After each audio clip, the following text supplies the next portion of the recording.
अस्सलाम वालेकुम। मैं शाहिद हुसैन हूँ और शाहिद जतोई साहब मेरे साथ मौजूद हैं। मेरे ब्यूरो चीफ हैं और बोल टीवी में चीफ जस्टिस ऑफ पाकिस्तान ने सिंध में जो बजट पेश किया जाता है उस पर काफ़ी सवालात उठाए थे अपने रिमार्क्स में और कहा था कि सिर्फ अल्फाज का हेर फेर होता है, तो इसलिए बजट का कोई फ़ायदा नहीं।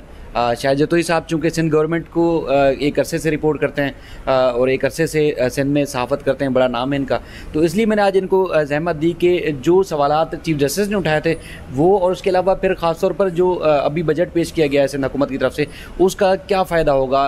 क्या ये वाकई अल्फाज का हेर फेर होता है, आदाद शुमार आगे पीछे किए जाते हैं, या सिंध की आवाम और बिलखसूस जो सिंध हुकूमत के टारगेटेड हैं वो पूरे भी होंगे। देखें जी, सिंध गवर्नमेंट का जो मैं समझता हूँ कि फ़ाइनेंशियल मैनेजमेंट दीगर सूबों के मुकाबले में बहुत अच्छी है।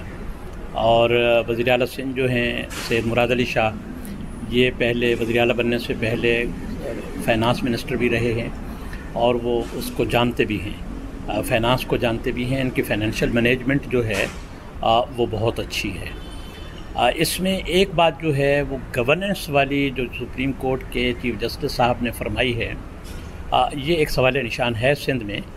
गवर्नेंस यहाँ अगर कहा जाए, मैं किसी हद तक इत्तेफाक करूँगा चीफ जस्टिस साहब से कि यहाँ गवर्नेंस के मामलात जो हैं वो पंजाब या दीगर सूबों के मुकाबले में कुछ कमज़ोर हैं।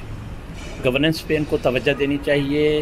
अच्छा, इसके मुख्तलिफ़ फैक्टर्स हैं कि गवर्नेंस यहाँ क्यों अच्छी नहीं है।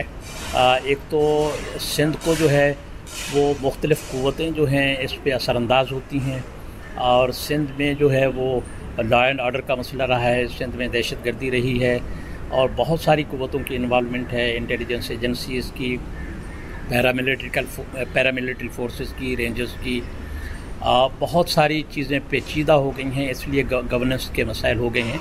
लेकिन मैं समझता हूँ कि पॉलिटिकल गवर्नमेंट को इन मसाइल पर काबू पाना चाहिए और वो काबू पा सकती है अगर इस पे वो तवज्जो दें। तो इस हवाले से उन्होंने तवज्जो बहुत कम दी है। गवर्नेंस के मसाइल को बेहतर करना होगा। जो बजट आया है इस साल का, जो अगले साल का बजट है, यानी अगले माली साल का 21-22 का, उसमें एक बात जो है वो ये है कि 85 अरब रुपए का कैरी ओवर कैश बैलेंस है। इसका मतलब ये होता है कि 85 अरब पिछले साल खर्च नहीं हो सके। एक तरफ तो कह रहे हैं कि वफाकी हुकूमत की तरफ से हमें कम पैसे मिल रहे हैं, मालियाती वसाइल की किल्लत है, लेकिन ये 85 अरब रुपए का कैरी ओवर कैश बैलेंस जो है ये कहाँ से आया है। या तो डेवलपमेंट बजट खर्च नहीं हुआ है या दूसरे मामलात में कहीं खर्चा नहीं हुआ, अखराजात नहीं हुए हैं। इनके पास कैश ओवर बैलेंस जो है 85 अरब रुपया, ये एक सवाल निशान है। और इनकी जो डेवलपमेंट पोर्टफोलियो है वो एम्बिशियस होता है, लेकिन उस पर अमल दरामद बहुत कम होता है, डेवलपमेंट बहुत कम नज़र आती है। आखिरी वक्त तक डेवलपमेंट के पैसे रिलीज़ नहीं होते हैं। शायद इसी वजह से ये 85 अरब रुपए इनके पास बच गए। मैं समझता हूँ कि इनको गवर्नेंस पे ज़्यादा तवज्जो देने की ज़रूरत है। अच्छा भाई, जो एक बजट के हवाले से जो बात, एक तो ये है कि मतलब सही आदाद शुमार होंगे कि मज़ीद शायद बेहतरी होगी। दूसरा ये है कि ख़ासतौर पर कराची के मामले पे चीफ जस्टिस सख्त रिमार्क देते हैं, आप ख़बरें सुनते हैं, हम वहाँ जाके रिपोर्ट भी करते हैं। सिंध गवर्नमेंट जो है वो कहती है, या उनके जो भी हमें लबो-लुबाब नज़र आता है कि वो कराची की तबाही बर्बादी का सबब MQM को करार देती है। MQM हमेशा जब उनके ऊपर कोई इल्ज़ाम आता है हाथ खड़े कर लेते हैं। चीफ जस्टिस गुज़श्ता रोज़ फरमाते हैं कि कराची को साजिश के तहत ख़राब किया गया, बर्बाद किया गया, तबाह किया गया। तो एक अरसे से आप सहाफ़त भी कर रहे हैं यहाँ पे, तो बुनियादी क्या वजह है? क्योंकि 13-14 साल से सिंध गवर्नमेंट पीपल्स पार्टी के पास है, तो क्या वजह है कराची मज़ीद अबतर हो रहा है? आज ये जो बुनियादी असबाब हैं कराची की तबाही के, वो ख़ुद उनका बहुत तफसीली ज़िक्र है। जो कराची बदअमनी केस है उस फैसले में उसका बहुत तफसीली ज़िक्र है कि कौन कौन सी क़ुव्वतें कराची को बर्बाद कर रही हैं। और मैं समझता हूँ कि उस केस के फ़ैसले पे गौर किया जाए, उसको गौर से पढ़ा जाए और उस असबाब को उन पर गौर किया जाए, तो पता चल जाएगा कि मसाइल क्या हैं, बर्बाद करने वाली क़ुव्वतें कौन थीं और आज भी वो किस तरह वो क़ुव्वतें जो हैं वो सरगर्म अमल हैं। उसमें एक नहीं है सबब, कई सबब हैं। वो जो दहशतगर्द ग्रुप थे, फिर जो इनका जो लॉ एंड ऑर्डर की वजह से इनका मामलात ख़राब हुआ है, इनकी गवर्नेंस में जो मदाखलत बढ़ी, मैं खुल के कहूँगा कि इंटेलिजेंस एजेंसीज़ की और मिलिट्री फोर्सेस की, और फिर जो यहाँ लिसानी और नस्ली सियासत हुई, उसमें भी मैंने देखा कि एक मरहला ऐसा था कि कराची में कोई गवर्नेंस नहीं थी और कोई ना कोई अदालत काम करती थी, ना कोई थाना काम करता था, ना कोई ऑफिस काम करता था। और मुख्तलिफ़ गिरोह जो हैं वो अपने अपने इलाकों में फ़ैसले करते थे और वही फ़ैसले होते थे। सरकारी इमारतें भी उनके कब्ज़े में भी थीं, सरकारी इदारे भी उनके कब्ज़े में थे। कोई एक गिरोह नहीं था, मुख्तलिफ़ गिरोह थे, मुख्तलिफ़ इलाकों में वारलॉर्ड्स थे जो वो उनको कंट्रोल करते थे। उन इलाकों को वारलॉर्ड्स जो हैं वो फिर उनको कंट्रोल करने के लिए जो इदारे हुकूमत का साथ देते थे, उनकी भी अपनी एक वो हुकूमत के मामलात में किसी हद तक बहुत ज़्यादा मदाखलत हो गई थी। और फिर कुछ बैनुल अक़वामी क़ुव्वतों ने भी इस शहर को अपने मफादात के लिए इस्तेमाल किया। बहुत सारे फैक्टर्स हैं, लेकिन मैं समझता हूँ कि अब पॉलिटिकल गवर्नमेंट को इन तमाम फैक्टर्स को समझते हुए इन पर काबू पाना चाहिए। और वो जो कराची बदअमनी केस है उसका एक दफ़ा फिर मुतालिया करना चाहिए उसके फ़ैसले का, और वो तमाम क़ुव्वतें ज़िम्मेदार हैं जो सुप्रीम कोर्ट जिनको इस केस में ज़िम्मेदार करार दे चुकी है। किसी एक को इसका ज़िम्मेदार नहीं करार दिया जा सकता और ना ही किसी एक पे ये सारी ज़िम्मेदारी डाली जा सकती है। लेकिन सिंध की पीपल्स पार्टी की हुकूमत की ये ज़िम्मेदारी है कि अब बहुत पानी जो है पुलों के नीचे से गुज़र चुका है। कराची 4 करोड़ की आबादी है, अगर कि ऑफिशियली इसकी कम दिखाई गई है, लेकिन 4 करोड़ की आबादी है। ये शहर मैनेजेबल नहीं रहा है, इस शहर को संभालना पड़ेगा। नहीं तो मैं देख रहा हूँ कि थोड़े ही वक्फे में इस शहर की जो पॉलिटिकल डायनामिक्स बनेगी, जो एक नई डायनामिक्स बनेगी पॉलिटिकल, उसमें ना फिर पॉलिटिकल पार्टीज़ इसको संभाल सकेंगे इस शहर को, और ना हुकूमत संभाल सकेगी। अभी से इस शहर पे बहुत ज़्यादा तवज्जो देने की ज़रूरत है। शहर वाकई बर्बाद हो गया है और ये शहर ऐसा नहीं था जो आज नज़र आ रहा है। भाई एक और सवाल आपसे कि जैसे आप बर्बादी की बात करें, आधा कराची इस वक्त एहतजाज कर रहा है। तो उनको जो लीज़ दी गई गैर कानूनी थी, गैर कानूनी, चूँकि अदालतें तो वो ऑर्डर करती हैं जो कानून में दर्ज है, अदालत तो उसकी तशरीह करती है कि क्या कानून में दर्ज था, उसमें वाकई अमल दरामद हो रहा है या नहीं हो रहा।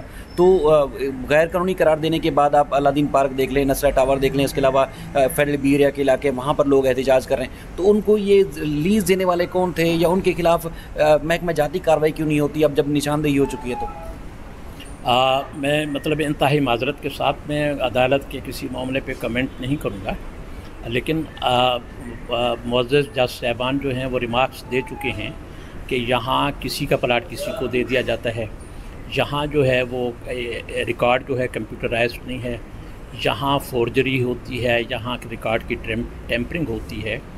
तो मैं समझता हूँ कि जब अदालत को इस बात का एहसास है तो फिर वो हर फरीक को पूरी तरह सुने। जो आखिरी जो उसका यूज़र है उस प्लाट का, जो आखिरी मालिक है, उस तक प्लाट कैसे पहुंचा, उसका कसूर तो बहुत कम है। इससे पहले क्या हुआ, किन किन के पास ये प्लाट था, किस तरह इसमें रिकॉर्ड में टेम्परिंग हुई, किस तरह मुख्तलिफ़ इदारे जो हैं इसमें मुलव्विस रहे हैं। मैं समझता हूँ कि जो इस वक्त सबसे ज़्यादा मुतासर हो रहा है उस प्लाट पे बैठा हुआ शख्स, उसको अदालत को सुनना चाहिए और उसको रिलीफ़ देना चाहिए। उसका जो थर्ड पार्टी इंटरेस्ट क्रिएट हुआ है उसका तो कोई कसूर नहीं है उसमें, उसको उसके मफादात का तहफ़्फ़ुज़ करना चाहिए अदालत को। मेरी ये अदालत से दरख्वास्त है कि उसके मफादात का ज़रूर तहफ़्फ़ुज़ किया जाए।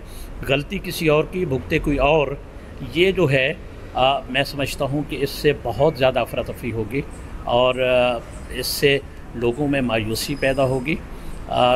मैंने अगर किसी से प्लाट लिया है, मुझे पूरे कागज़ दिखाए जा रहे हैं, मुझे सब कुछ किया जा रहा है, मेरी रजिस्ट्री भी हो रही है, मेरी सेल डीड भी हो रही है और तमाम इदारे मुझे क्लियर भी कर रहे हैं, और उसके बाद अचानक कहा जाता है कि ये 50 साल पहले इस प्लाट की अलाटमेंट गैर कानूनी थी या इस प्लाट के कागज़ गलत बने थे, तो इसमें मेरा क्या कसूर है? तो मुझे कम से कम रिलीफ़ मिलना चाहिए अगर मेरे साथ ऐसा हो रहा है। तो इसी तरह मतलब लाखों लोग हैं जो मुतासिर हैं, उनको मेरे ख्याल में अदालत को चाहिए कि उनको, उन मुतासरीन को ज़रूर इंसाफ फराहम करे और ज़िम्मेदारी का तयन करे। तमाम फ़रीक़ैन को सुनना चाहिए और इस तरह जो है फ़ैसले जल्दबाजी में जो हैं उससे बहुत सारे लोगों के साथ नाइंसाफ़ी भी हो सकती है, और वो अगर ये आखिरी फोरम सुप्रीम कोर्ट का आखिरी फ़ैसला देता है तो फिर वो लोग कहाँ जाएंगे, उनके साथ फिर कभी उनको इंसाफ नहीं मिल सकेगा। सर एक आखिरी सवाल है, क्योंकि बहुत टाइम ले लिया मैंने आपका। सिंध गवर्नमेंट सहाफ़ियों को इतना बड़े पैमाने पर फंड्स क्यों देती है? क्या यही वजह है कि बहुत ज़्यादा जो सहाफ़ी हैं हमारे सिंध गवर्नमेंट के ख़िलाफ़ कम खबरें चलाते हैं, मुंह बंद करने के लिए देती है? और ख़ास तौर पर इस दफ़ा तो हद ये हो गई कि कराची प्रेस क्लब के अलावा, सिंध के सहाफ़ियों के अलावा, लाहौर के सहाफ़ियों को भी 1 करोड़ रुपये सिंध गवर्नमेंट की जानिब से अपने बजट में रखे गए हैं। तो ऐसी क्या वजह है? मैं समझता हूँ कि इन फंड्स की वजह से सहाफ़ी जो हैं वो ख़बरें जो हैं वो नहीं रोकते हैं। कोई और मसला हो सकता है किसी का ज़ाती, ये तो इदारों को दिए जाते हैं, सहाफ़ती तंजीमों को दिए जाते हैं, वो आज से नहीं दिए जा रहे हैं। जब से ये क्लब बने हैं या सहाफ़ती तंजीमें बनी हैं, सहाफ़ी गरीब होते हैं, उनके इदारों को चलाने के लिए गवर्नमेंट हमेशा फंडिंग करती रही है और मुस्तकिल होता रहा है। जहाँ तक सिंध गवर्नमेंट का ये ताल्लुक़ है कि उसने लाहौर प्रेस क्लब को भी दिया है, कराची प्रेस क्लब को भी पंजाब गवर्नमेंट की तरफ से, फेडरल गवर्नमेंट की तरफ से, बलूचिस्तान गवर्नमेंट की तरफ से ग्रांट मिलती है, और ये अच्छी बात है। इसमें सूबाई हम आहंगी पैदा होती है और वहाँ के लोग भी समझते हैं कि ये जो हुकूमतें हैं हमारा भी ख्याल रख रही हैं। मैं नहीं समझता कि इन फ़ंड्स की वजह से जो प्रेस क्लब को मिल रहे हैं या जो सहाफ़ी तंजीमों को मिल रहे हैं उनकी वजह से कोई ख़बर नहीं रोकता है। सिंध गवर्नमेंट के ख़िलाफ़ जितनी ख़बरें चल रही हैं मेरे ख्याल में किसी और गवर्नमेंट के ख़िलाफ़ नहीं चल रही हैं, और वो कराची के सहाफ़ी ही दे रहे हैं, सिंध के सहाफ़ी ही दे रहे हैं, सबसे ज़्यादा खबरें दे रहे हैं। और सबसे ज़्यादा जो स्कैंडल्स सामने आए हैं हमारी तहकीकाती रिपोर्टिंग से, वो सिंध में ही आए हैं, और इसका फंडिंग से या ग्रांट्स से कोई ताल्लुक। बहुत शुक्रिया सर साहब, आपने अपना कीमती वक्त दिया। फिर किसी और मौजू पे दूसरी व्लॉग के साथ आपकी खिदमत में हाज़िर होंगे, तब तक के लिए अल्लाह हाफ़िज़।